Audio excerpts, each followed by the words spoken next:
তুমি আল্লাহকে ইনকার করে দিয়েছো যে আল্লাহও দেখতে পায়নি, তবে তোমার দিলের জমিরকে তুমি হারগিজ পর্দা দিয়ে ঢাকতে পারবে না। তোমার দিলের জমির গাওয়া আছে। ইয়াকুলুল ইনসান, ইনসান বলবে, এত কওলান বলবে, এত তার সামনে মুনকাশিফ হয়ে যাবে যে আচ্ছা কোনো পালানোর জায়গা আছে, তার মনের মধ্যে উদয় হবে পালানোর জায়গা আছে, সামনে সব দেখতে পাবে। তখন আল্লাহ পাক আওয়াজ দেবেন, কাল্লা লা ওয়াজার, কোনো যায় ফেরার, কোনো আশ্রয় স্থল, কোনো পালিয়ে ভেগে যাবার কোনো স্থান তোমাদের জন্য নেই। তো যে এত আঁকড়ে ছিল, যে এত অহংকারীর সাথে আল্লাহর কথাকে ইনকার করার বিভিন্ন রকমের বাহানা বানাচ্ছিল, যখন ফাইদা বারিকাল বাসার, একদম সামনে চোখ আটকে যাবে আর পুরো ধামাকা সামনে হতে থাকবে, তখন ওয়াখাসাফাল কামার, এবং চাঁদ বেনূর হয়ে যাবে। কিন্তু কিয়ামতের দিনে যখন 1 মাইল দূরে সূর্য হবে আর মানুষ তার নিজের আমল নামাতে ঘামেতে ডুবে থাকবে, এরকম পরিস্থিতি যখন হবে তখন কত কঠিন পরিস্থিতি হবে। আর বলছে যায় ফেরার কোথাও নেই। আর হাদিস পাকের মধ্যে এসছে যে আল্লাহর আরশের ছায়ায় শুধুমাত্র 7 শ্রেণীর ইনসান শুধুমাত্র জায়গা পাবে। আল্লাহুম্মা সাল্লি আলা সাইয়্যিদিনা মুহাম্মদ। আলহামদুলিল্লাহ, আলহামদুলিল্লাহি ওয়া কাফা ওয়া সালামুন আলা ইবাদিহিল্লাযিনা ইসতাফা।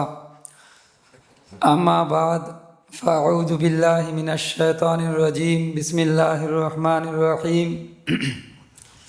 أيحسب الإنسان أن لن نجمع عظامه بلى قادرين على أن نسوي بنانه بل يريد الإنسان ليفجر أمامه يسأل أيان يوم القيامة فإذا برق البصر وخسف القمر وجمع الشمس والقمر يقول الإنسان يومئذ أين المفر كلا لا وزر إلى ربك يومئذ المستقر ينبأ الإنسان يومئذ بما قدم وأخر بل الإنسان على نفسه بصيرة ولو ألقى معاذيره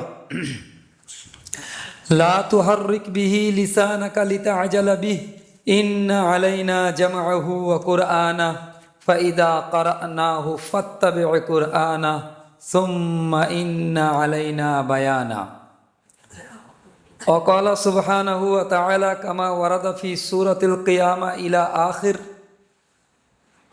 ألم يكن نطفة من مني يمنى ثم كان علقة فخلق فسوى فجعل منه الزوجين الذكر والأنثى أليس ذلك بقادر على أن يحيي الموتى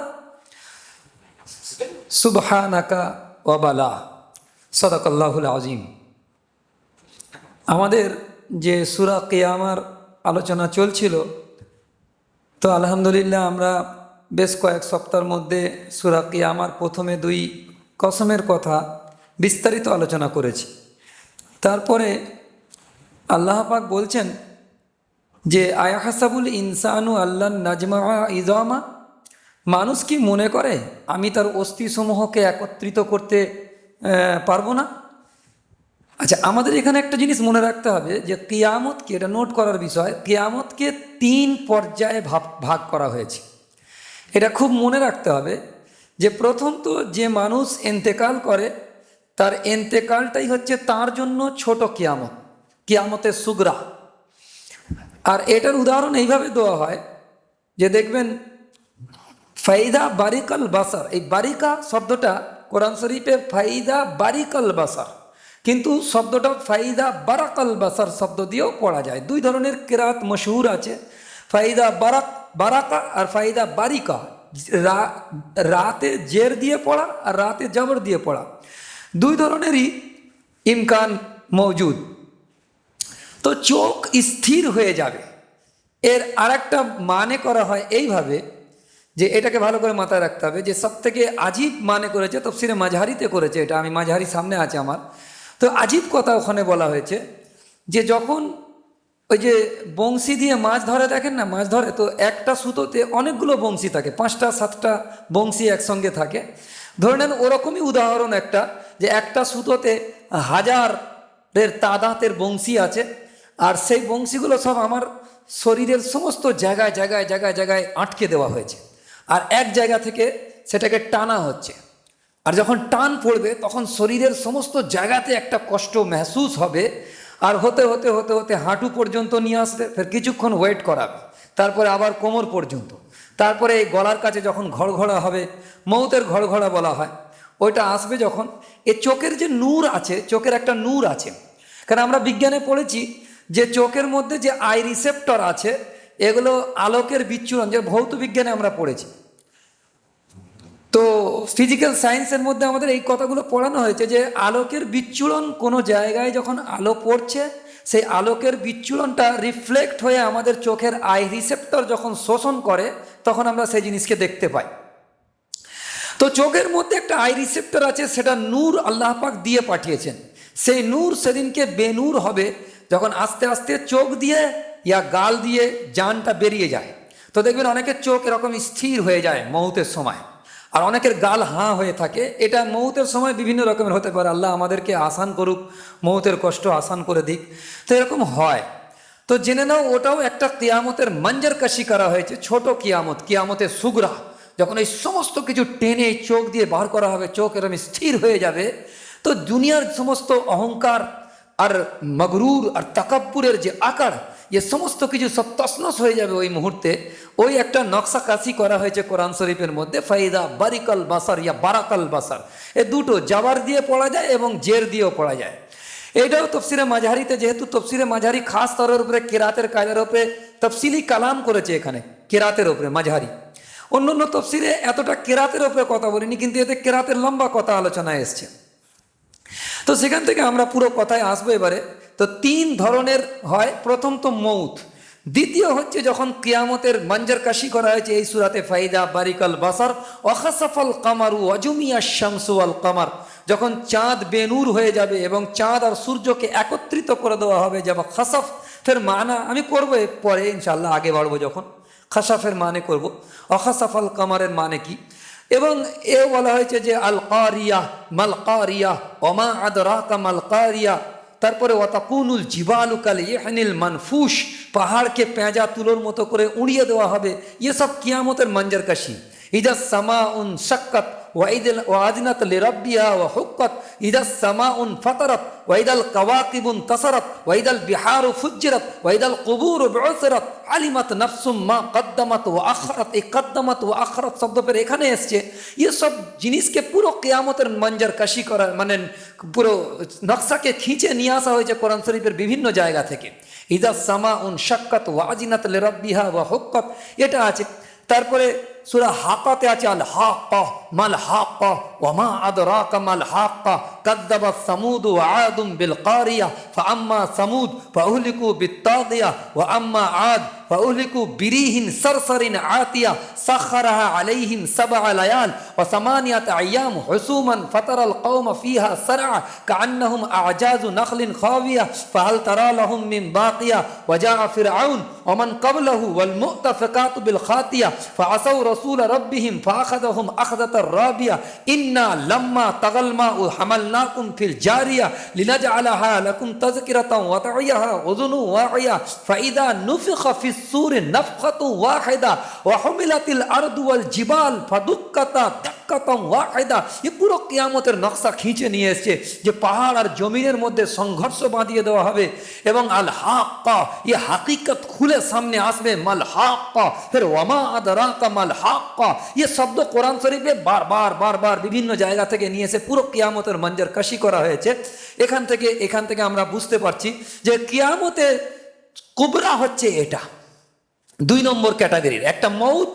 যে মরবে, যে ইন্তেকাল করবে, তার উপরে সেদিনকে কিয়ামত তারি হয়ে যাবে, তার চক্ষু সেদিনকে স্থির হয়ে যাবে। এ কথা সেখান থেকেও সাবেত হয়ে যাচ্ছে। দ্বিতীয় কিয়ামতের নকশা কাশি করা হয়েছে যে যে কবরগুলো সব উদ্গীলন করে দেবে, আছে না, ইজা সামা উন ফাতারাত ওয়াইদাল কাওয়াকিবুন তাসারাত ওয়াইদাল বিহারু ফুজ্জিরাত ওয়াইদাল কুবুরু বুসিরাত। এখানে কুবুর বুসিরাত শব্দটা থেকে ওই কথার ইস্তেদলাল হচ্ছে যে কবরগুলো উদ্গীলন করে দেবে। আর যারা খুব নেককার বান্দা হবে তারা বলবে ইয়া ওয়াইলানা মাম বাসানা মিন মারকাদিনা, কে আমার আরামের ঘুমটাকে নষ্ট করলো, আমি ঘুমাচ্ছিলাম আরামে, কে নষ্ট করলো। এই সমস্ত ধামাকা হচ্ছে কোমর তোড়নেওয়ালা ধামাকা, আর সিংগায় ফুৎকার হবে, বিসুর সুরের ফুৎকার, ওই যেটা আমি সূরা হাকাতে পড়লাম, তো সিংগায় ফুৎকার হবে, ইয়ে সমস্ত কিছু যে হবে, ও ঘুম থেকে জাগবে, কবরের মধ্যে আরামের ঘুমোচ্ছিল, আর বলবে ইয়া ওয়াইলানা মান বাসানা মিন মারকাদিনা, তো আওয়াজ আসবে হাদা মা ওয়াদার রহমান ওয়া সাদাকাল মুরসালুন। এই শব্দটা পরিষ্কার কোরআন শরীফে সূরা ইয়াসিনের মধ্যে নিয়ে এসেছে যে ওয়া সাদাকাল মুরসালুন, তে হাদা মা ওয়াদার রহমান, সেই রবের ওয়াদা, সেই রহমানের ওয়াদার দিন এসে গিয়েছে, যে ওয়াদা করেছিল তোমাদের জন্য জান্নাত, তোমাদের জন্য যে জান্নাতের মেহমানদারির ওয়াদা ছিল, সেই ওয়াদার দিন। হাদা মা ওয়াদার রহমান ওয়া সাদাকাল মুরসালুন। আর মুরসালুন যারা নবীরা, আম্বিয়া আলাইহিমুস সালাতু ওয়াস সালাম, তানারা যে ওয়াদা করে শুনিয়েছিলেন আল্লাহ পাকের, সেটা সত্য, সেটা আজকে দেখে নাও তোমরা। এ সমস্ত মঞ্জর কাশি, এটা হচ্ছে কিয়ামতে কুবরা। আর তারপরে কিয়ামতের এই সমস্ত মানুষগুলো কবর থেকে উঠে আবার আল্লাহর সামনে দাঁড়াবে। সেই আল্লাহর সামনে দাঁড়ানোটাকে আসল কিয়ামত বলা হচ্ছে। যে এই সূরার যে কিয়ামা শব্দটার আসল বাংলা মানে আপনাদের বোঝাবার জন্য যেটা বলতে হবে, কিয়াম শব্দের অর্থ দাঁড়ানো। তো আল্লাহর সামনে বান্দা যখন দাঁড়িয়ে যাবে হিসাব নিকাশের জন্য, এই দিনটা সেটা তারপরে আসবে, মানে সব থেকে 3 নম্বরে এটা আসছে। তো এই 3 নম্বরটাকে, এই 3টাকে একসাথে ব্র্যাকেটেড যদি করা হয়, তাহলে বোঝা যাবে যে এটা হচ্ছে ইয়াউমে আখিরাত, অর্থাৎ ঈমান বিল আখিরাত। এই তিনোটাকেই বলা হবে। মৌতের সাথে সাথে আখিরাতের জিন্দগি শুরু, আর তারপরে কিয়ামত হবে যখন কোমর তোড়নেওয়ালা যখন ধামাকা, আর সেই সময় কাতাইয়ি সিজিল লিলিল কুতুব, কিতাবের পৃষ্ঠার মতো, এই যে আমরা ধরে এই কিতাবের পৃষ্ঠাটাকে ঠিক এইভাবে ফেলা হবে, এইভাবে এই ফটফট করে একটা করে কাতাইয়ি সিজিল লিলিল কুতুব, একটা পাতা যেরকম পড়তেছে, ঠিক ওইভাবেই পড়তে থাকবে আসমান, একটার পর একটা ভেঙে পড়বে। এই কিয়ামতের মঞ্জর কাশি করা হয়েছে। এইটা হচ্ছে কিয়ামতে কুবরা। আর তার আগে মৌত হচ্ছে কিয়ামতে সুগরা। আর তারপরে যে কিয়ামতের জন্য আল্লাহর দরবারে খাড়া হওয়া, এই কিয়ামতের মঞ্জর কায়েম করবে, সেখানে হিসাব নিকাশ হবে। ওয়াল ওয়াজনু ইয়াউমা ইদিনিল হক।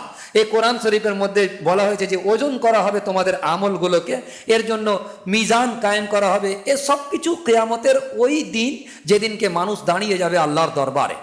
তো এখানে বলছে যারা কিয়ামতকে অস্বীকার করে, আয়াহাসাবুল ইনসানু আল্লান নাজমা ইজামা, তারা কি মনে করেছে, মানুষ কি মনে করেছে যে আমি তাদের হাড়গুলোকে, অস্থি সমূহগুলোকে যে বিচ্ছিন্ন হয়ে যাবে, সেটাকে আমরা একত্রিত করতে পারবো না?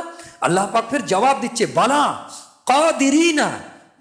কাদিরিনা আলা আন নুসাউইয়া বানানা, বালা আন নাজমা কাদিরিনা। আমি এখানে আল্লাহ নাজমা শব্দটাকে এখানে বাড়াতে চাইছি, যাতে করে কথা একদম ওয়াজে তওরের উপরে। এখানে মাহজুব আছে, বালা আল্লাহ নাজমা শব্দটা মাহজুব, কিন্তু আসল শব্দ এটা ছিল বালা আল্লাহ নাজমা কাদিরিনা আলা আন নুসাউইয়া বানানা। এই মাহজুবটাকে আমি খুলতে চাইছি এই জন্য, বালা আল্লাহ নাজমা, যে অবশ্যই আমার আল্লাহ পাক কুদরত রাখনে ওয়ালা, বালা কাদিরিনা বালা আল্লাহ নাজমা, আমার আল্লাহ অবশ্যই একটার সাথে একটাকে জমা করার জন্য কুদরত রাখনে ওয়ালা, আলা আন নুসাউইয়া বানানা। শুধু এতটুকুই নয় যে তোমার আঙ্গুলের পোর পর্যন্ত, অঙ্গুর ফিঙ্গার প্রিন্ট, এ সবগুলোকে আমি যেভাবে জাল বুনে রেখেছি, একজনের সাথে একজনের মিল নেই, ওই জালকেও আমি দোবারা পুনর্বিন্যাস করতে আমি আল্লাহ পাক সক্ষম, কুদরত রাখনে ওয়ালা। আর এর দলিল কোরআন শরীফের অন্য আয়াত। এখানে তো আল্লাহ পাক খোদ বলতেছেন বালা কাদিরিনা আলা আন নুসাউইয়া বানানা, এটা আল্লাহ পাকের কালাম, আল্লাহ খোদ বলতেছেন। আর ওখানে মুহাম্মদ রাসূলুল্লাহ সাল্লাল্লাহু তাআলা আলাইহি ওয়াসাল্লামকে দিয়ে বলানো হচ্ছে, জামাল্লাযিনা কাফারু আল্লা ইউবাসু, যে কাফেরদের জাম হয়ে গিয়েছে, ধারণা হয়ে গিয়েছে আমরা দোবারা পুনরুত্থিত হব না, তাদের জাম হয়ে গেছে। নবী আপনি বলুন, জামাল্লাযিনা কাফারু আল্লা ইউবাসু, তারপরে নবীকে বলতে হবে কুল বালা, নবী আপনি বলুন, ওয়া রাব্বি মুঝে মেরি রব কি কসম, কুল বালা ওয়া রাব্বি লাতুবআসুন্না সুম্মা লাতুনাব্বাউন্না বিমা আমিলতুম ওয়া যালিকা আলাল্লাহি ইয়াসির। সব কিছুকে তোমাদেরকে জিতলে দেওয়া হবে, সব তোমাদের আমল নামাকে বুঝিয়ে দেওয়া হবে, আর আল্লাহর কাছে এটা কোনো কঠিন না। ওয়া যালিকা আলাল্লাহি ইয়াসির, আল্লাহর কাছে পরিষ্কার, এটা সহজ জিনিস। তো এই জন্যে এই কথাটাকে নিয়ে আসছে বালা কাদিরিনা বালা আল্লাহ নাজমা কাদিরিনা আলা আন নুসাউইয়া বানানা। এখানে ম্যাজ কুদরত হচ্ছে আল্লাহ পাকের দলিল, যে কুদরতি নিজাম আল্লাহ পাকের আছে। আল্লাহ পাকের কুদরত কুদরতে ক্ষমতা কোনো জয়ীফ হয়ে যায়নি, আল্লাহ অপারগ হয়ে যায়নি। আল্লাহ পাক যেমন আগে কুদরতওয়ালা ছিলেন হুবহু এখনও কুদরতওয়ালা, এবং আল্লাহ পাকের কুদরতের কোনো শেষ নেই, তার শুরুও নেই, তার কোনো শেষ নেই। এটাকে মনে রাখতে হবে। বাল ইউরিদুল ইনসানু লিয়াফজুরা আমামা, বরং ইনসান তার গোনার মধ্যে তার সামনে যা আছে তা তিনি অস্বীকার করতে চাইছে সামনের জিনিসকে, এই আমামা। তার মানে গোনা করে করে করে করে এতটাই সে আয়েসি জিন্দগিতে অভ্যস্ত হয়ে পড়েছে, সে সব কিছু বোঝার পরেও আবার পিছনে ব্যাক করে ফের নেকির কাজের ওপরে আমাদা হওয়ার জন্য তার দিল তৈয়ারি নেই। এরকম একটা সময় এসে গেছে লিয়াফজুরা আমামা, এরকম সময় সে যখন দেখতেছে তখনও তারপরে এটা আমাদা হচ্ছে না, সব কিছু বোঝানো হচ্ছে, তারপরেও সে আমাদা হচ্ছে না যে আমি হকের ওপরে কাজ করি, আমি হককে মেনে নিই, আমার জিন্দিগিকে শুধরে নিই, আমি তওবা করে নিই। এ সমস্ত কিছুর জন্য দিল তৈয়ারি হচ্ছে না, আর এত লম্বা আগে বেড়ে গেছে গোনার কাজেতে, এবং দুনিয়াকে এত বেশি মহাব্বত করে ফেলেছে যে আখিরাতকে সম্পূর্ণ ভুলিয়ে দিয়েছে। এই ধরনের একটা কথা, বাল ইউরিদুল ইনসানু লিয়াফজুরা আমামা। তো এই জন্যে এরপরের কথা হচ্ছে ইয়াসআলু আইয়ানা ইয়াউমুল কিয়ামা, তারা সওয়াল করতেছে যে কিয়ামত কবে হবে। এ সওয়াল কিন্তু জানার জন্য নয় যে বরং আমি তৈয়ারি করব কিয়ামত কবে হবে জেনে নিচ্ছি, তৈয়ারি করতে শুরু করব, না, বলকে এ বি ইনকারের একটি সকল। যখন কারো আমাদের তর্ক হয়, বেশিরভাগ তো আমাদের সাথে তর্ক হয়, তো তর্ক হওয়ার সময় যখন আমরা সব দলিল পেশ করি, তখন যখন না মানার হবে তখন বলবে আচ্ছা ঠিক আছে কিয়ামত তো হবে, ঠিক কথা, কবে হবে? এবি কবে হবে এ শব্দটা ঠিক এই আন্দাজে, কবে হবে। তার মানে এটাও মানতে চাইছে না যে কবে হবে। কবে হবে শব্দটা এইভাবে বলছে, কবে হবে, ইয়াসআলু আইয়ানা ইয়াউমুল কিয়ামা। তো এরকম আকার আর এখন তাকাব্বুর আর গুরুরের মধ্যে নিজের সমস্ত কিছু তাকত, এ দুনিয়ার জিন্দগির সমস্ত কিছু হিস্সি মিসাল তার সামনে থাকার কারণে এত আঁকড়ে গিয়েছে আর এত অহংকারে ভরপুর হয়ে আছে, আর বিভিন্ন যুক্তিকে নিজের না মানার এই সমস্ত বাহানাতে সব ভাঙতে থাকছে। এরকম মুহূর্তে আল্লাহ পাক যখন হাকিকাত কিয়ামতকে কায়েম করবে, ওই ধামাকা যখন হবে, ইদা সামাউন ফাতারাত ওয়াইদাল কাওয়াকিবুন তাসারাত ওয়াইদাল বিহারু ফুজ্জিরাত, এ যখন সমুদ্রতে আগুন লেগে যাবে আর সমুদ্র স্ফীত হয়ে যাবে, যখন এই সমস্ত কিছু মঞ্জর কাশির সামনে আসবে, ওখানটা এখানে এই আয়াতকে নিয়ে এসছে ফাইদা বারিকাল বাসার। তো বারাকা ইয়া বারিকা, যখন চোখ এরকম স্থির হয়ে দাঁড়িয়ে যাবে, এই যে আলো জ্বলছে, এই আলোগুলো যদি হঠাৎ করে নিষ্প্রভ হয়ে যায় তো সকলের চোখ ওই আলোর দিকে আটকে যাবে। তো ওইখানে ফাইদা বারিকাল বাসার, তো যে এত আঁকড়ে ছিল, যে এত অহংকারীর সাথে আল্লাহর কথাকে ইনকার করার বিভিন্ন রকমের বাহানা বানাচ্ছিল, যখন ফাইদা বারিকাল বাসার একদম সামনে চোখ আটকে যাবে আর পুরো ধামাকা সামনে হতে থাকবে, তখন ওয়াখাসাফাল কামার, এবং চাঁদ বেনূর হয়ে যাবে। খাসাফের মানা দুটো হতে পারে, যে ধসে যাওয়া, একটা মানে হবে খাসাফের মানে ধসে যাওয়া। কেন? এর নজির কোরআন শরীফে মৌজুদ আছে। এই মানেটা আমি কেন করতেছি, এর নজির কোরআনে আছে। ওয়াখাসাফনা বিহি ওয়া বিদারিহিল আরদ, হজরত মোহাম্মদ রসুল্লাহ সাল্লাল্লাহু আলাইহি ওয়াসাল্লাম যখন কোরআন শোনাচ্ছিলেন, এ কথাটা পরিষ্কার নিয়েছে, ওয়াখাসাফনা বিহি ওয়া বিদারিহিল আরদ, কারুন আর তার বিল্ডিং আর তার মাল ও দৌলত সমেতকে আল্লাহ সুবহানাহু ওয়া তাআলা ধসিয়ে দিয়েছিল জমিনের মধ্যে। সমস্ত আকারের বাবজুদ, সমস্ত অহংকার আর গুরুর আর তাকাব্বুরের বাবজুদ আল্লাহ সুবহানাহু ওয়া তাআলা পুরো মাল সমেত ওয়াখাসাফনা বিহি ওয়া বিদারিহিল আরদ, এই আয়াত কোরআনের দালালাতের সাথে সাবিত করতে চাইতেছি আমি। এবং আলো নিষ্প্রভ হয়ে যাওয়া, আলোটা নিভে যাওয়া, আলোহীন হয়ে যাওয়া চাঁদ। আর আমরা জানি সায়েন্সের জামানা এখন, তো আমরা এটাও জানি যে সূর্যের আলোয় চাঁদ আলোকিত, চাঁদের নিজস্ব কোনো আলো নেই। তো সূর্য যখন খোদবে নূর হয়ে যাবে, তো চাঁদ কোন সা আলো দেওয়ার জন্য তাকত রাখতে পারে?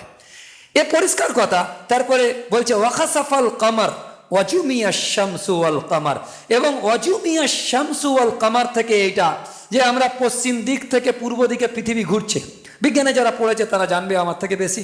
তো তারা পশ্চিম দিক থেকে পূর্ব দিকে পৃথিবী ঘুরছে, আল্লাহ পাক কিয়ামতের করিব সময়ে বেশ উল্টো ঘুরিয়ে দেবেন, এরকম ঘোরাবেন।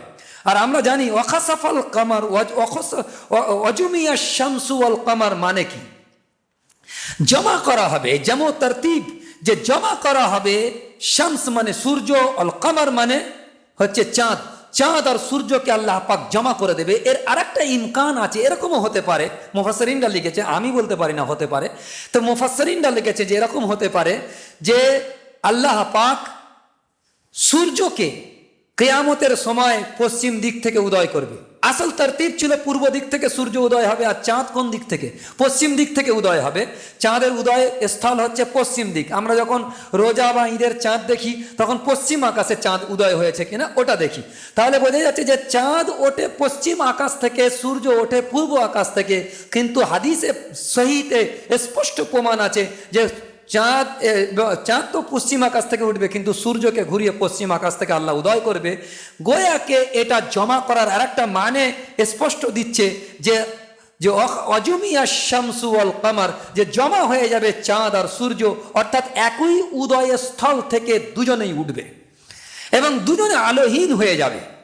ইয়াকুলুল ইনসান, এই যে এত আকার আর মগরুর আর তাকাব্বুরের মধ্যে ছিল, আর বিভিন্ন যুক্তি দিয়ে আল্লাহ পাকের কথাকে আর আম্বিয়া আলাইহিমুস সালাতু ওয়াস সালামের দাওয়াতকে ইনকার করতেছিল, যারা এত বেশি মানে কি বলে অহংকারের মধ্যে পুরো ডুবে ছিল, এই সামনে যখন আসবে তখন আল্লাহ পাক বলছেন ইয়াকুলুল ইনসানু ইয়াউমা ইদিন আইনাল মাফার, ওই ইনসান বলতে থাকবে আজকে কোনো যায় ফেরার আছে, কোনো নিরাপত্তার জায়গা আছে যেখানে গিয়ে আমরা আত্মগোপন করব, যেখানে আমরা পালিয়ে যেতে পারি, এরকম কোনো জায়গা আছে? ইয়াকুলুল ইনসান, ইনসান বলবে, এত কওলান বলবে, এত তার সামনে মুনকাশিফ হয়ে যাবে যে আচ্ছা কোনো পালানোর জায়গা আছে, তার মনের মধ্যে উদয় হবে পালানোর জায়গা আছে, সামনে সব দেখতে পাবে।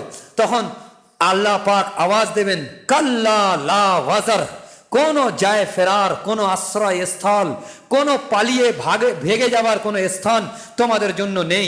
কাল্লা লা ওয়াজার, কোনো পালানোর জায়গা নেই, যায় ফেরার যেখানে গিয়ে আত্মগোপন করতে পারো, কোনো এরকম জায়গা নেই। এটা আওয়াজ আসবে, কওলান বলা হবে যে কাল্লা লা ওয়াজার, অথবা তার সামনে মুনকাশিফ হবে যে সমস্ত রাস্তা বন্ধ, সে নিজেই বুঝতে পেরে যাবে যে রাস্তা কোথাও নেই যায় ফেরার। কিন্তু সওয়াল উঠতেছে যায় ফেরার কোথায়? কোথায় আমাদের কাছে যাওয়ার? কোথায় গিয়ে ছুপিয়ে যাব, নিজেকে লুকিয়ে দেবো, এই কঠিন আযাব থেকে নিজেকে বাঁচিয়ে দিতে পারি, এরকম কোনো যায় ফেরার জায়গা আছে? যখন জবাব আসবে ফের ইলা রব্বিকা ইয়াউমা ইযিনিল মুস্তাকার, আজীব আন্দাজে কথা বলা হয়েছে, জবাব দিচ্ছেন আল্লাহ পাক ইলা রব্বিকা, তোমার রবের দরবারই একমাত্র যায় ফেরার আছে, আর কোনো জায়গা নেই যেখানে গিয়ে তুমি আত্মগোপন করতে পারো। আজীব আন্দাজে জবাব আসতেছে ইলা রব্বিকা ইয়াউমা ইযিনিল মুস্তাকার, তোমার রবের কাছেই সেই দিন ঠাঁই হবে, একমাত্র তোমার রবের কাছে, কোনো রাস্তা নেই। কিয়ামতের মঞ্জার কাছে হাদিস পাকের মধ্যে এইভাবে করা হয়েছে যে 1 মাইল দূরে, কেউ কেউ বলে এই 1 বিঘেস্তা দূরে, ও হাদিস কোনো হাদিস না, মান ঘাড়াক হাদিস, যে 1 বিঘেস্তা দূরে না, বরং 1 মাইল দূরে। 1 মাইল দূরের ব্যাপারে হাদিস মেসকাতে রয়েছে, 1 মাইল দূরে সূর্য হবে। আর আমি যখন হজ করেছি তখন 2013-তে আমার মাকে নিয়ে সফরে ছিলাম। আমি হজ্জের আগে যখন আরফাতের ময়দান দেখতে গিয়েছি, যে আরফাতের উকুফে আরাফা করার আগে আরফাতের ময়দান দেখতে গিয়েছি, শুধু দেখার জন্য গিয়েছি। তো ওখানে গিয়ে আমি 5 থেকে 7 মিনিট ছাতা ছিল আমার হাতে, 5 থেকে 7 মিনিট। আমার আজ থেকে 2013-তে বয়স আরও কম ছিল, সে তখন পর্যন্ত আমার হিম্মত হয়নি 5 থেকে 7 মিনিট ছাতা নিয়ে দাঁড়িয়ে থাকার মতো, এত কঠিন গরম। আর জুমার নামাজের জন্য যারা হজ করেছে তারা জানে অন্তত 3-4 ঘন্টা আগে যদি না যায় তো বাইরে জায়গা হবে, আর বাইরে নামাজ পড়ে সে এতটাই পেরেশান হাল হয়ে যাবে যে ঘরে এসে অসুস্থ হয়ে যাবার মতো এত রোদ। সেখানে যারা গিয়েছে তারা আমার কথাকে পরিপূর্ণ রূপে বিশ্বাস করবে যে হ্যাঁ সঠিক কথা। তো এর থেকেও যখন সূর্য তো সৌদি আরবেও আছে কিন্তু লাখো কোটি মাইল দূরে আছে, কিন্তু কিয়ামতের দিনে যখন 1 মাইল দূরে সূর্য হবে আর মানুষ তার নিজের আমল নামাতে ঘামেতে ডুবে থাকবে, এরকম পরিস্থিতি যখন হবে তখন কত কঠিন পরিস্থিতি হবে। আর বলছে যায় ফেরার কোথাও নেই। আর হাদিস পাকের মধ্যে এসছে যে আল্লাহর আরশের ছায়ায় শুধুমাত্র 7 শ্রেণীর ইনসান শুধুমাত্র জায়গা পাবে। ওই যুবক যে যৌবনে সে আল্লাহর ইবাদত করে, আজীব কথা এখানে নিয়ে এসছেন। ওই জন্য যুবকদের উদ্দেশ্যে খাস কথা আমি বলতে চাইতে চেয়েছা যে আল্লাহর জন্য এই যৌবনকে লাগিয়ে দাও, জিন্দগিকে কোরআনের জন্য লাগিয়ে দাও। ওরকম দিন আসছে। আর ইয়াকিনান কতই দলিল দ্বারা আমি সাব্যস্ত করতে, ওয়াকাট্ট দলিল কতই, কিয়ামত তো কতই হোনেওয়ালা, অবশ্যই কিয়ামত হোনেওয়ালা, কতই দলিল আমি সাব্যস্ত করতে চাইতে যে এখান থেকে অবশ্যই কিয়ামত আসবে। মঞ্জার কাশি পুরো কোরআন থেকে আমি আনতে চাইছি। তো সেই দিন যায় ফেরার কোথাও হবে না, আল্লাহ পাকের আরশের ছায়ায় শুধুমাত্র মানুষ স্থান পাবে, আর কোথাও যায় ফেরার নেই, আত্মগোপনের কোনো জায়গা নেই। একজন আল্লাহর দরবারে দাঁড়াবে, আর বেপর্দা, কোনো পর্দা ছাড়া আল্লাহ বারাহে রাস্ত বান্দাকে খেতাব করবেন, আর বান্দাকে বারাহে রাস্ত আল্লাহকে জবাব দিতে হবে। সেরকম একটা দিন আনেওয়ালা। আর সেই দিনকে যারা বিশ্বাস করে তাদের জিন্দগির পা ফেলা খুব টিপে টিপে, খুব আন্দাজ করে করে, খুব সাবধানে সাবধানে সে পা ফেলবে। কেন? যায় ফেরার কোথাও নেই, সেখানে আমার আল্লাহর দরবারে দাঁড়াতে হবে। এই কথা যার মধ্যে উজাগর হবে, যার দিলেতে বদ্ধমূল হয়ে যাবে, তার জিন্দগি আলাদা জিন্দগি হয়ে যাবে। সেই জন্য আমরা খুব এটার ব্যাপারে গৌর আর ফিকির করতে থাকি যে কিভাবে কিয়ামত আসবে। ইউনাব্বাউল ইনসানু ইয়াউমা ইযিনিল মুস্তাকার, এখানে শব্দ আছে ইলা রাব্বিকা ইয়াউমা ইযিনিল মুস্তাকার, তারপরে শব্দ আসবে ইউনাব্বাউল ইনসানু ইয়াউমা ইযিন বিমা কদ্দামা ওয়া আখার। বড় আজীব আন্দাজে কথা নিয়ে এসছে যে মানুষকে অভিহিত করে দেওয়া হবে, জানিয়ে দেওয়া হবে, বুঝিয়ে দেওয়া হবে সেদিনকে যা সে আগে পাঠিয়েছে, যা সে পেছনে রেখে গেছে। কদ্দামা ওয়া আখার শব্দটার মানেকে গৌর করেন। কদ্দম মানে আগে, আর আখার মানে পিছে। এই কদ্দামা ওয়া আখার, ইউনাব্বাউল ইনসান, মানুষকে জানিয়ে দেওয়া হবে, নাবা করে দেওয়া হবে, অভিহিত করে দেওয়া হবে। মানুষ আগে যা আল্লাহর কাছে পাঠিয়েছে, পিছনে যা ছেড়ে গিয়েছে। এর মানে কি? দেখেন, আমি এখনো ইন্তেকাল করিনি, কিন্তু আমি ইন্তেকাল করার আগে যত নেক কাজ করেছি ইয়া বদ কাজ করেছি, সব আমার আগে আখেরাতে পৌঁছে গিয়েছে। আমার নেক আমাল, নামাজ, রোজা, হজ, যাকাত, তসবিহ, তেলাওয়াত, বয়ান, এ সব কিছু আমার আল্লাহর দরবারে আগে থেকে আমি যাওয়ার আগে পৌঁছে গিয়েছে। এটা হচ্ছে কদ্দামা বিমা কদ্দামা, যেটা পৌঁছে গিয়েছে সেটা আল্লাহ পাক সেদিনকে জানিয়ে দেবে কিয়ামতের ময়দানে। জানিয়ে দেবেন আল্লাহ পাক কি তুমি আগে পৌঁছে দিয়েছো আল্লাহর দরবারে, তুমি আসার আগে। আর কি ছেড়ে এসেছো? ছেড়ে আসার মতলব হচ্ছে যে দুনিয়াতে যা কিছু ছেড়ে এসেছি, নিজের জিয়াদাত অর্থাৎ উত্তরাধিকার সূত্রে যে সমস্ত মাল ও দৌলত যা কিছু ছেড়ে এসেছি, এটাও একটা মানে হবে। দ্বিতীয়, নেক সন্তান ছেড়ে এসেছি, অথবা নেক উপকারী ইলম, উপকারী জ্ঞান ছেড়ে এসেছি, অথবা নেক সন্তান, অথবা বদ আমাল ছেড়ে এসেছি, যে আমার বদকার সন্তান ছেড়ে এসেছি, বদকার স্ত্রী ছেড়ে এসেছি, বদকার পরিবার ছেড়ে এসেছি। তারা যত গুনাহ করতে থাকবে, সেই গুনাহ আমার মরে যাওয়ার পরেও সেই গুনাহ আমার আমল নামাতে দর্জ হতে থাকবে। আর নেককার সন্তান যদি ছেড়ে যায়, আমি যে এখন এই কোরআনের দর্শ দিচ্ছি, কোরআন পড়ছি, আমার আব্বাজান তো ইন্তেকাল করেছেন, কিন্তু ইয়কিন জেনে নাও আমার আব্বাজানের জন্য আমি হাত উঠিয়ে দোয়া করতেছি না, কিন্তু আমার এই দর্শ তদরিস, আমার এই দাওয়াত, আমার এই কোরআনের দায়ী হওয়া, আমার এই ইবাদত, আমার নামাজ, আমার তেলাওয়াত, আমার জিকির, আমার সব কিছু আমার আব্বাজানের আমল নামাতে দর্জ হতে চলে যাবে, হতে চলে যাবে। এ হচ্ছে নেক আমল পিছনে ছেড়ে যাওয়া। এটা মৌতের পরে যখন মানুষ কোনো ইবাদত করতে পারবে না, তখন পর্যন্ত তার আমল নামায় নেক আমল সংযুক্ত হতে থাকবে, হতে থাকবে। আর যদি কোনো শার আর বুড়াই, কোনো খারাপই আমি দুনিয়াতে রেখে যাই, যেমন কেউ তো গুলুকার ছিল, গান গাইতো, বা কোনো সিনেমা করে গিয়েছে, তার সেই সিনেমার যত বদ আমালই আছে সে কবরে শুয়ে শুয়ে তার আমল নামায় দর্জ হতে থাকবে। ইয়ে সমস্ত জিনিসটাকে আমাদেরকে মাথায় রাখতে হবে, যেটাকে আমরা সাদাকাতুল জারিয়া, সাদাকায়ে জারিয়া নামে আমরা চিনি। যে মাদ্রাসা মসজিদ তৈরি করে দিয়েছি, আবার কোনো খানকা তৈরি করে দিয়েছি, সেখানে লোক দিনের পর দিন এবাদত করতেছে, আর সেই এবাদতের একটা অংশ কেটে যিনি তৈরি করেছেন বা যারা তৈরি করেছেন তাদের জন্য আল্লাহ পাক একটা অংশ পাঠিয়ে দিচ্ছেন। এই যে মসজিদে আয়েশাতে যে মসজিদের খরচ আপনারা দেন, আপনাদের এই দানের বরকতে আল্লাহ পাক এত দূর পর্যন্ত কাজকে নিয়ে এসছেন। তো দেখেন, এই দানের একটা অংশ যতদিন এই মসজিদে আয়েশা আবাদ থাকবে, শুধু এই মসজিদ নয়, পৃথিবীর যে কোনো মসজিদ যতদিন আবাদ থাকবে, তাতে যারা সাহায্য সহযোগিতার হাত বাড়িয়ে দিয়েছে, কবরে চলে যাওয়ার পরে তাদের নামাজ বন্ধ, রোজা বন্ধ, হজ বন্ধ, যাকাত বন্ধ, কিন্তু তারপরেও তাদের আমল নামায় বাড়তে থাকবে। ইয়ে কদ্দামা ওয়া আখারের এটা একটা মানে। যেমন হযরত মাওলানা ইলিয়াস রহমাতুল্লাহি তাআলা আলাইহি, তিনি যে দাওয়াত ও তবলিগের কাজ শুরু করেছিলেন এবং তাঁর এই তবলিগের কাজ সারা দুনিয়াতে 7 বারে আজমের মধ্যে ফেলে গিয়েছে। যত মানুষ এই কাজের মধ্যে শরিক হচ্ছে, তারা তাদেরকে পরবর্তীতে দাওয়াত দিচ্ছে, সমস্ত কিছুকে টোটাল করে একটা অংশ মোহাম্মদুর রসুল্লাহ হজরতে ইলিয়াস রহমতুল্লাহ আলাইয়ের কবরের মধ্যে ওনাকে পৌঁছে দেওয়া হবে। এর আগে চলে যাও ইমামে আবু হানিফা রহমতুল্লাহি তাআলা আলাইহি, যিনি আমাদের মাসলাকের ইমাম, তিনি যে জিন্দগিকে কোরবান করে পুরো মাসলাককে মানে এক জায়গায় মানে জমা করেছিলেন, জামাত তরতিব করে দিয়েছিলেন। তানার আমল নামায় কিয়ামত পর্যন্ত যতজন ইমাম আবু হানিফা রহমতুল্লাহ মাসলাক অনুযায়ী সেখান থেকে ফায়দা ওঠাবে, একটা অংশ ইমাম আবু হানিফা রহমতুল্লাহ আলাইহির কাছে পৌঁছে যাবে।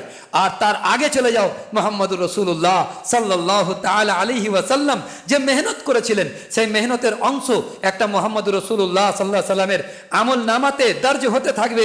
কেননা আমরা একটা দরুদ শরীফ আছে, আল্লাহুম্মা সাল্লি আলা মুহাম্মাদিন বিআদাদি সাল্লি ওয়াসাম, বিআদাদি সাল্লি ওয়াসাম, অর্থাৎ মোহাম্মদুর রসুল্লাহ সাল্লাল্লাহু আলাইহি ওয়াসাল্লামের উপরে ইয়া আল্লাহ তুমি রহমত আর বরকত নাজিল করো। এবং বলছে বিআদাদি সাল্লি ওয়াসাম, অর্থাৎ মুহাম্মদ সাল্লাল্লাহু আলাইহি ওয়াসাল্লামের উম্মতেরা তানার থেকে দাওয়াত পেয়ে যত নামাজ পড়েছে আর যত রোজা রেখেছে তার একটা অংশের সওয়াব মুহাম্মদুর রাসূলুল্লাহ সাল্লাল্লাহু তাআলা আলাইহি ওয়াসাল্লামের যে আমল নামাতে দর্জ হতে থাকবে, এটা কদ্দামা ওয়া আখার। কিন্তু এর উপরে একটা গৌর তলব মানে আছে, গৌর তলব মানে খুব গৌর করার মানে, সেটা কি যে কদ্দামা ওয়া আখারের মানে হচ্ছে এটা যে মানুষ যখন প্রতিটা মানুষ আর প্রতিটা মুহূর্তে, চাই হিন্দু হোক, খ্রিস্টান হোক, বৌদ্ধ হোক, যেই হোক না কেন, প্রতিটা মানুষ প্রতিটা মুহূর্তে তার জীবনের দোরাহের মুখেতে সে দাঁড়িয়ে আছে। কদ্দামা ওয়া আখার এই শব্দটার মানে করা হচ্ছে যে দোরাহের মুখে। একটা হচ্ছে এই যে ইয়া তো আমি আল্লাহকে খুশি করার জন্য এই ডান দিকটাকে কবুল করব, ইয়া তো আমি শয়তানকে খুশি করার জন্য, ইয়া তো নিজের নফসের তাকাজাকে পুরো করার জন্য, ইয়া তো আমি গুনাহকে ইরতিকাব করার জন্য, ইয়া তো আমার মন চাই জিন্দগিকে বেছে নেওয়ার জন্য আমি বাম দিকের রাস্তাকে কবুল করব।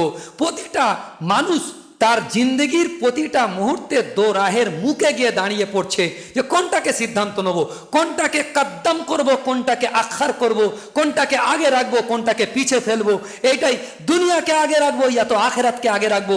যেহেতু কোরআন শরীফে আছে বাল তুসিরুনাল হায়াতাদ দুনিয়া ওয়াল আখিরাতু কি আছে, বাল তুসিরুনাল হায়াতাদ দুনিয়া ওয়াল আখিরাতু খায়রু ওয়া আবকা, ওয়াল আখিরাতু খায়রু ওয়া আবকা, যেটা আমরা জুমার দিনেতে প্রায় সময় কেরাতের মধ্যে পড়ি নামাজে, বাল তুসিরুনাল হায়াতাদ দুনিয়া ওয়াল আখিরাতু খায়রু ওয়া আবকা। তুসির অর্থাৎ ইসার কা মানা, এখানে ইসার শব্দটা এসছে, ইসার কা মানা তরজি দেনা, কাকে আগে রাখবো, কাকে অগ্রাধিকার দেবো, বাংলা শব্দ এরকম, কাকে অগ্রাধিকার দেবো আর কাকে আখার করব। আল্লাহ পাক বলছেন তোমরা যদি দুনিয়াকে পিছনে ফেলো আর आखिरत के आगे रखो, और आखिरत बाकी रहने वाला जिनिस, दुनिया बाकी रहने वाला नहीं, दुनिया बाकी থাকবে না। ও খৈরু ওয়াল আখিরাতু খৈরু ওয়া আবকা, দুটো শব্দ নিয়ে এসেছে, আখিরাত খৈর এবং আখিরাত বেশি ভালো, ও আবকা বাকি रहने वाला, এই দুটো শব্দ নিয়েছে। বাল তুসিরুনাল হায়াতাদ দুনিয়া, যারা দুনিয়ার জিন্দগিকে এসার করবে।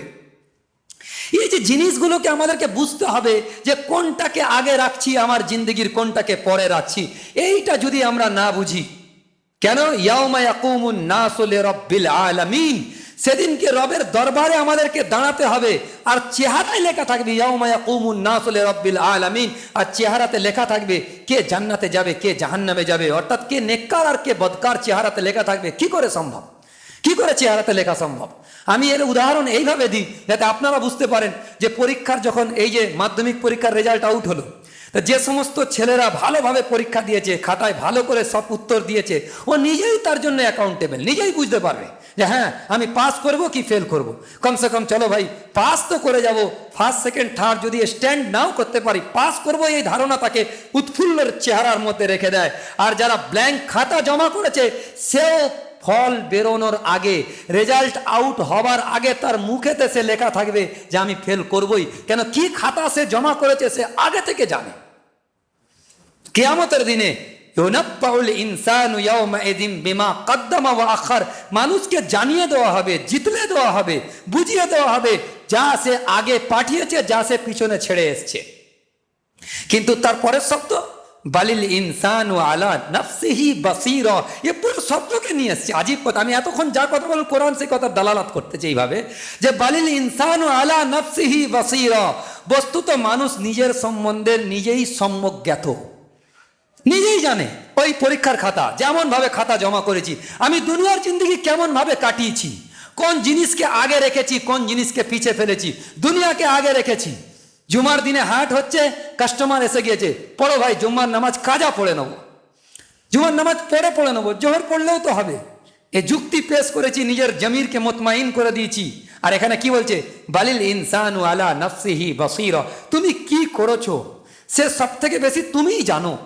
ওই জন্য কোরআন শরীফে বলছে অকুল্লা ইনসানিন আলজামনাহু তায়রাহু ফি উনুকি অনুখরিজু লাহু ইয়াউমাল কিয়ামাতি কিতাবান ইয়ালকাহু মানশুরা, একটা কিতাব গলার হার করে দেওয়া হবে আর বলা হবে ইকরা কিতাবাকা কাফা বিনাফসিকাল ইয়াউমা আলাইকা হাসিবা, তুমি তোমার নফসের হিসাব তুমি নিজেই করো, তুমি নিজেই দেখো যে তুমি জান্নাতে যাবে না জাহান্নামে যাবে। কেন একটা মানুষ তার নিজের সম্পর্কে সব থেকে বেশি ওয়াকিবহাল, তার মা তার স্ত্রী তার সম্পর্কে অত বেশি জানে না, যে তার নিজের সম্পর্কে নিজে সব থেকে বেশি ওয়াকিবহাল।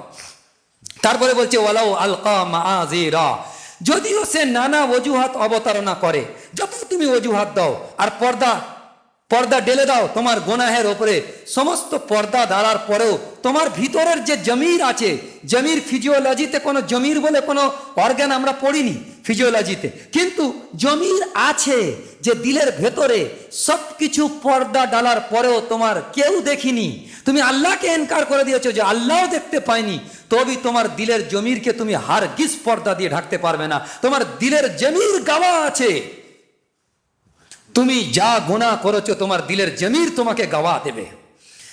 ওয়ালাউ আলকা মাআযিরা, যতই অজুহাত তলব করো, মাআযির শব্দটার যে মানে হয় ওয়ালাউ আলকা মাআযিরা, মাআযিরাত অর্থাৎ অজুহাত, যে সমস্ত তোমরা ওজোর পেশ করো, যতই ওজোর পেশ করো তোমার দিলের জমিরকে তুমি ওজোর দিয়ে ঢাকতে পারবে না।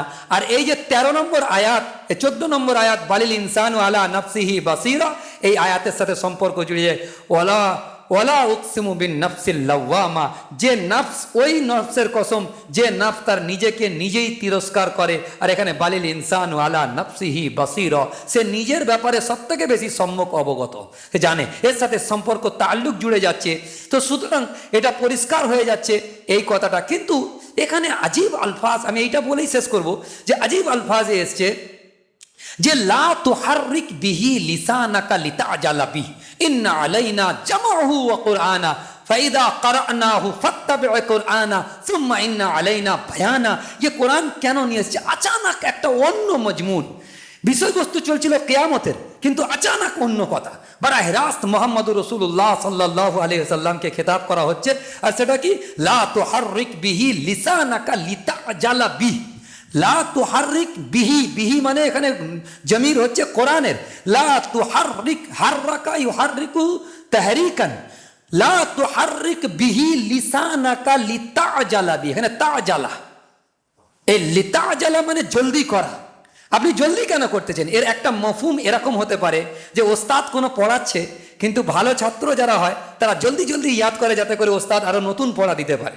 এর আরেকটা মানে হতে পারে যে আসল ওস্তাদকে হুজুরে পাক সাল্লাল্লাহু আলাইহি ওয়াসাল্লাম আল্লাহ, এটা ওস্তাদে হাকিকি, আর জাহিরি ওস্তাদ হচ্ছে হযরতে জিবরাইল আলাইহিস সালাতু ওয়াস সালাম। আল্লামাহু শাদীদুল কুওয়া, এই শব্দটা কোরআন জু মিররাতিন ফাস্তাওয়া ওয়া হুয়া বিল উফুকিল আ'লা, কোরআন শরীফের মধ্যে এসেছে যে আসল হাকিকি তো ওস্তাদ হচ্ছে আল্লাহ পাক, আর জাহিরি ওস্তাদ হযরত জিবরাইল আলাইহিস সালাতু ওয়াস সালাম। আল্লামাহু শাদীদুল কুওয়া এই শব্দটা, আর সূরা কলমের মধ্যে এসেছে নুন ওয়াল কলমি ওয়া মা ইয়াসতুরুন মা আনতা বিনিআমাতি রাব্বিকা বিমাজনুন। এখানে এসেছে কি কলম ইনসানের শিক্ষার ক্ষেত্রে জারিয়া বানে, আর মুহাম্মদুর রাসূলুল্লাহ সাল্লাল্লাহু তাআলা আলাইহি ওয়াসাল্লামের ক্ষেত্রে জারিয়া বানবে হযরতে জিবরাইল আলাইহিস সালাতু ওয়াস সালাম। এরপরে এইটা বড় আহম মজমুন, যেহেতু একদম বীজখানে এসছে, মাঝখানে একদম মিডল পজিশনে এসছে, লা তুহাররিক বিহি লিসানাকা লিতাআজালা বি ইন্না আলাইনা জামাহু ওয়া কুরআনা ফাইদা ক্বারানাহু ফাত্তাবি' কুরআনা সুম্মা ইন্না আলাইনা বায়ানা। জাম ও তরতিবে কোরআনের উপরে ইনশাআল্লাহ আগের সপ্তাহে তফসিলি কালাম করব, আল্লাহ পাক তৌফিক এনায়েত করলে ইনশাআল্লাহ বাঁচিয়ে রাখলে বিস্তারিত কথা ইনশাআল্লাহ বলা হবে। তারপরে ফের শুরু হবে কিয়ামতের মঞ্জার। তারপরে ইনশাআল্লাহ এটা শেষ করার পরেই আমরা বকরা ঈদের যে মাস আসছে অর্থাৎ জিলহিজ্জার মাস আসছে হজের সম্পর্কে এবং কোরবানি এবং জিলহজ্জের 10 দিনের ফজিলত সম্পর্কে আমরা বয়ান করব ইনশাআল্লাহ। ওয়া আখিরু দাওয়ানা আলহামদুলিল্লাহি রাব্বিল আলামিন।